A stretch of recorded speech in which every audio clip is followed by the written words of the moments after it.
Hello everyone, आप सबके लिए गुड न्यूज़ है। रेलवे टेक्नीशियन ग्रेड 1 और ग्रेड 3 का न्यू नोटिफिकेशन आ गया है। नए वैकेंसी का जो नोटिफिकेशन है वो आरआरबी के द्वारा रिलीज़ किया गया है, जिसमें टोटल जो सीट है इस बार वो 6180 पोस्ट के लिए यहाँ पे निकाली गई है, ग्रेड 1 और ग्रेड 3 दोनों को मिला करके।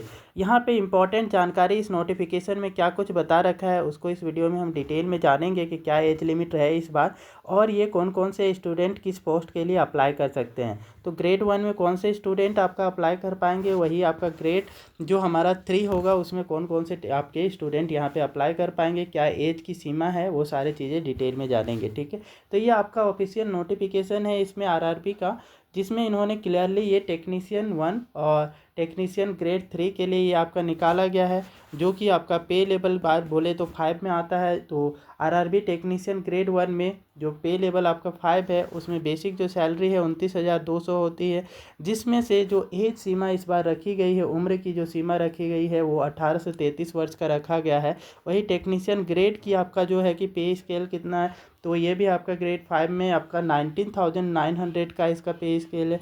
वही आपका एज लिमिट की बात करें तो इस बार जो एज लिमिट दिया गया है वो 18 से 30 वर्ष का ही उम्र दिया गया है। तो ये एज लिमिट है, केवल 18 से 30 वर्ष वाले को ही इस फॉर्म को यहाँ पे अप्लाई कर पाएंगे। इस बार जो एज रिलैक्सेशन है वो नहीं दिया गया है। इंपॉर्टेंट डेट अप्लाई करने का जो इन्होंने बता रखा है, वो अप्लाई करने का जो स्टार्टिंग डेट है वो 28 जून 2025 से ये फॉर्म डलाना स्टार्ट होगा। लास्ट आप इसको 28 जुलाई 2025 तक अप्लाई कर पाएंगे। तो 28 जून से 28 जुलाई के बीच में ही आपको इस फॉर्म को कंप्लीट करना है। उससे पहले भी आपका जो भी डॉक्यूमेंट रिक्वायर्ड होंगे इस फॉर्म को फिलअप करने के लिए, आप वो सारे डॉक्यूमेंट बनवा लेंगे। जिनके पास कास्ट सर्टिफिकेट नहीं है और वो कास्ट सर्टिफिकेट के थ्रू रिजर्वेशन का बेनिफिट गेन करना चाहते हैं, तो वो अपना कास्ट सर्टिफिकेट ज़रूर से बनवा लेंगे। अभी आपके पास समय है इसको बनवाने के लिए। तो यहाँ पे लास्ट डेट जो पेमेंट का है वो भी आपका 28 जुलाई 2025 ही रखा गया है। तो 28 जुलाई 2025 तक में आपको एनी हाउ इस फॉर्म को कंप्लीट कर देना है। आपका 28 जून से फॉर्म भरवाना यहाँ पे स्टार्ट हो जाएगा, और एग्ज़ाम डेट जो होगी जल्दी ही नोटिफाई किया जाएगा यहाँ पे आरआरबी के द्वारा। एडमिट कार्ड जो होती है इसकी एग्ज़ाम की, वो एग्ज़ाम सिटी और 10 दिन पहले नोटिफाई कर दिया जाता है। वही आपका एडमिट कार्ड 4 दिन नियरली पहले ये आरआरबी की वेबसाइट में आपको देखने को मिल जाएगा। और रिजल्ट जो होगा कि जल्द ही आपके 1 से 1.5 महीने बाद इसका रिजल्ट जो है कि डिक्लेयर किया जाता है। सिंगल आपका एग्ज़ाम होगा, सिर्फ आपका कंप्यूटर बेस्ड टेस्ट होता है, जो कि आपका एक ही एग्ज़ाम होगा। सीबीटी बेस्ड सिंगल एग्ज़ाम के थ्रू ही टेक्नीशियन का ये पोस्ट आपको मिल जाती है। तो ये काफ़ी अच्छा अपॉर्चुनिटी है। जो भी स्टूडेंट यहाँ पे प्रिपेयर कर रहे हैं रेलवे के एग्ज़ाम के लिए, उनके लिए ये गोल्डन अपॉर्चुनिटी है। आगे की डिटेल्स को समझते हैं उससे पहले एक बार वीडियो को लाइक कर दें और चैनल को जरूर से सब्सक्राइब कर लें, सो दैट इस टाइप की गवर्नमेंट जॉब से रिलेटेड अपडेट आपको सबसे पहले प्राप्त हो। और ये आरआरबी का ये टेक्नीशियन के लिए जो आपका एज लिमिट रखा गया है वो 1 जुलाई 2025 के आधार पर काउंट होगा। 1 जुलाई 2025 के आधार पर मिनिमम जो उम्र की सीमा रखा गया है वो 18 वर्ष रखा गया है। टेक्नीशियन ग्रेड 1 और टेक्नीशियन ग्रेड 3 दोनों के लिए ही मिनिमम जो एज है वो 18 वर्ष है। वहीं मैक्सिमम एज की बात करें तो टेक्नीशियन ग्रेड 3 के पोस्ट के लिए 30 वर्ष है, और मैक्सिमम एज टेक्नीशियन ग्रेड 1 के लिए जो है कि वो 33 वर्ष है। तो ये आपका जनरल कैटेगरी के स्टूडेंट के लिए है। वही आपका ओबीसी कैटेगरी के स्टूडेंट के लिए 3 ईयर का आपका जो एक्स्ट्रा रिलैक्सेशन मिल जाएगा, और शेड्यूल कास्ट शेड्यूल ट्राइब्स के कैंडिडेट को 5 साल तक का आपका एक्स्ट्रा एज रिलैक्सेशन मिल जाता है। तो ये आपका जनरल कैटेगरी के लिए जो टेक्नीशियन ग्रेड 1 है उनकी जो मैक्सिमम एज है 30 ईयर्स दिया गया है। वही टेक्नीशियन ग्रेड 1 के लिए जो है आपका 33 ईयर्स है। ठीक है, तो दोनों का ये उम्र की यहाँ पे मैक्सिमम एज बता रहे हैं, वो भी जनरल कैटेगरी के लिए। एज रिलैक्सेशन चाहते हैं आप तो उसके लिए आरआरबी का जो टेक्नीशियन पोजीशन के लिए रिक्रूटमेंट का जो रूल है उसी के आधार पर आपका यहाँ पे एज रिलैक्सेशन दी जाने की बात कही गई है क्लियरली। अब आते हैं एप्लीकेशन फ़ी के बारे में कि एप्लीकेशन फ़ी इस फॉर्म को फिलअप करने में आपको कितना पेमेंट करना होगा। तो जो भी कैंडिडेट वो आपका जनरल कैटेगरी से बिलोंग करते हैं, या ईडब्ल्यूएस इकोनॉमिकली वीकर सेक्शन से बिलोंग करते हैं, या अदर बैकवर्ड क्लास की कैटेगरी से बिलोंग करते हैं, तो उनको इस फॉर्म को अप्लाई करने के लिए 500 रुपये का यहाँ पे पेमेंट करना होगा।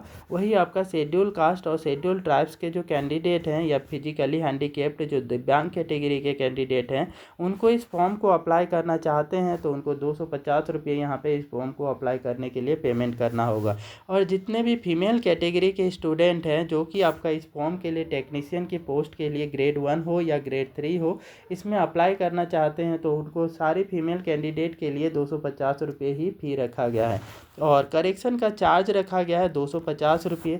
मान लें कि फॉर्म को फिलअप करते समय किसी टाइप का आपका मिस्टेक हो जाता है तो एप्लीकेशन को आप एडिट भी कर सकते हैं। जो करेक्शन का टाइम दिया जाएगा आरआरबी के द्वारा इस टेक्नीशियन के फॉर्म को करेक्ट करने का, उस करेक्शन डेट के बीच में आप उस फॉर्म को फिर से करेक्ट कर सकते हैं। किसी भी टाइप का मिस्टेक हुआ रहता है तो उसके लिए जो करेक्शन चार्ज लगेगा वो 250 रुपये लगेगा एक्स्ट्रा आपको। इसलिए आप जब फर्स्ट टाइम आपका फॉर्म को फिलअप कर रहे हैं ना, उसी टाइम कंप्लीट डॉक्यूमेंट के साथ में सही सारे चीज़ें चेक करके अपने प्रॉपर डॉक्यूमेंट के साथ में फिलअप करना है, सो दैट एक्स्ट्रा करेक्शन का चार्ज जो आपको बाद में पे करना होगा ना, उससे बचने के लिए। वरना बाद में आप करेक्ट करना चाहेंगे तो उसके लिए एक्स्ट्रा 250 रुपये पे करना होगा। और मान लें कि करेक्ट नहीं करते हैं तो उसमें कुछ मिस्टेक रह जाता है, तो बाद में जब आपका फाइनल सिलेक्शन हो जाता है तो उसके बाद भी आपका उसमें जब डॉक्यूमेंट वेरिफिकेशन के समय किसी टाइप का मिस्टेक होती हैं तो आपको उससे भी बाहर किया जा सकता है, रिक्रूटमेंट से भी डायरेक्टली बाहर किया जा सकता है। इसलिए सही से फॉर्म को फिलअप करना बहुत ज़रूरी हो जाता है, ठीक है।